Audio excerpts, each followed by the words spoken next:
Oke, halo semuanya, apa kabar? Jadi di video kali ini gue pengen ngebahas sebuah mouse yang baru banget dirilis. Dan yang mau gue bahas ini dari Fantech ya. Mereka baru banget ngeluarin mouse namanya Fantech Aria 2 XD7 V2 gitu ya. Dan ini mouse sebenarnya adalah bisa dibilang adalah semacam improvement dari Fantech Aria XD7 yang dulu sempat gue bahas di 2 tahun yang lalu. Dan kali ini Fantech itu ngeluarin 3 versi. Jadi yang pertama adalah Fantech Aria E, Aria 2, dan juga Aria 2 Pro. Dan di video kali ini gue pengen mau bahas semuanya lengkap dan perbedaan atau improvementnya seperti apa. Dan langsung aja gue bahas. Kebetulan di sini gue dikirimin yang versi Aria 2 sama Aria 2 Pro. Buat yang Aria E-nya gue nggak dikirimin. Cuman yang jelas si Aria E itu bisa dibilang adalah versi budget atau paling budgetnya dari antara ketiga lineup ini. Dia tuh harganya cuma di sekitar 349.000 kalau nggak salah. Dan dia tuh udah dapat sensor Pixar 3311, terus switch-nya transparent Huano Blue Shelping Dot. Terus dia secara koneksi sedikit dipangkas karena harganya lebih murah daripada yang versi yang dulu. Dia koneksinya cuma wireless dongle sama wired doang. Cukup sesuai menurut gue secara harga. Dan buat Aria 2 sama Aria 2 Pro baru bisa dibilang sebagai improvement dari versi yang dulu. Dan pricingnya sendiri Aria 2 ini di 59.000, dan untuk yang versi 2 Pro dia harganya di 1 jutaan. Oke, jadi gue akan bahas lebih detail soal Aria 2 sama Aria 2 Pro-nya dan bedanya kayak gimana. Jadi yang pertama untuk shape sendiri masih sama, dia masih mengusung shape telur. Yang dimana shape telur ini kayak yang udah gue sempat bahas di video yang lalu, ini adalah salah satu shape mouse yang paling universal, paling banyak dipakai, dan paling orang familiar di dunia ini ya. Si shape telur ini sendiri. Dan selain itu dia juga dengan shape seperti ini tentu aja secara grip style bisa hampir mencakup semuanya dan berbagai hand size juga. Dan untuk hand size rekomendasinya masih sama kayak yang dulu karena secara shape nggak ada bedanya sama yang dulu. Dia untuk yang tangannya besar bisa di claw grip maupun fingertip grip. Buat yang medium bisa di claw dan juga fingertip grip. Dan untuk di small hand size itu bisa di palm grip dan juga di claw grip. Nah, buat desainnya sendiri bisa dibilang ada sedikit perbedaan antara Aria 2 sama Pro dengan XD7 yang dulu gitu ya. Untuk perbedaannya sendiri, di Aria 2 dan Aria 2 Pro di sekarang ini dia bodinya itu fix alias nggak bisa dilepas kayak versi yang lama. Dan sisi baiknya adalah sekarang bisa dibilang karena nggak ada sisi body yang bergerak, jadi otomatis secara build quality dia nggak ada suara creakingnya sama sekali. Dan menurut gue kerasa lebih solid juga dibandingkan versi yang lama, karena versi yang lama ada yang bisa bergerak, jadi lama-kelamaan apalagi kalau sering cabut pasang itu lama-lama bisa mungkin kendor atau apa di kemudian hari gitu. Dan selain itu sisi bagusnya secara build quality jadi berasa lebih kokoh menurut gue. Dan yang paling berasa dari sisi coating, karena dari coating menurut gue di Aria 2 sama Aria 2 Pro ini jauh lebih halus menurut gue. Dan kerasa lebih kayak mouse malah aja sih dibanding sama versi yang dulu. Selain itu sisi positifnya dari body yang lebih seamless kayak gini itu adalah dari sisi beratnya. Karena sekarang body parts-nya bisa dibilang sedikit lebih minimum daripada yang versi lama. Jadi secara berat bisa dikurangin, sekarang di 53 gram, kalau yang dulu itu di 59 gram. Gitu ya. Dan secara weight distribution pun menurut gue sedikit lebih baik. Sebenarnya di Aria XD7 yang lalu weight distribution-nya udah cukup baik menurut gue, cuman sekarang jauh lebih balance lagi.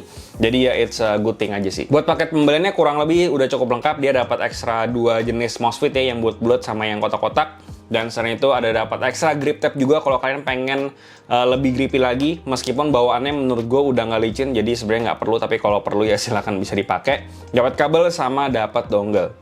Nah, untuk dongle sendiri Aria 2 ini dia tuh pakai dongle kecil yang biasa. Sementara buat yang Aria 2 Pro dia pakai dongle yang lebih besar karena dia itu polling rate-nya bisa sampai di 8000 Hz. Dan paling karena si bodinya ini seamless alias nggak bisa dibuka, jadi otomatis kita nggak bisa nyimpan dongle-nya di dalam mouse-nya. Jadi buat kalian yang suka pergi-pergi itu bisa kalian jaga baik-baik aja si dongle-nya biar nggak hilang atau colok di laptop biar nggak kemana-mana lagi. Lalu buat switch-nya si Aria 2 sama Aria 2 Pro itu sama, dia pakai transparent Huano Blue Shelping Dot. Dan secara feel kalau di pairing sama si Aria 2 dan Aria 2 Pro ini menurut gue secara feel dia enak, konsisten, dia juga berasa berat, menurut gue cukup ringan.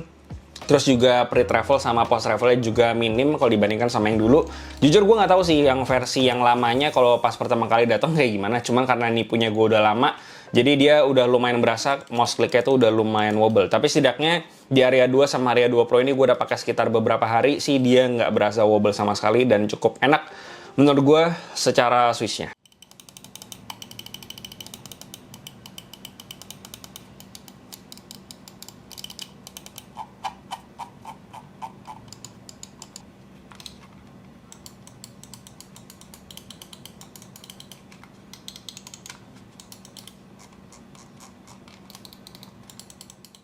Terus buat placement dari side buttonnya, buat hand size gue di 18x10, di sini sih button placementnya terutama di side buttonnya gue nggak ada masalah sama sekali. Untuk scroll wheelnya juga tegas banget untuk setiap step atau setiap geriginya ya, jadi gue nggak ada isu.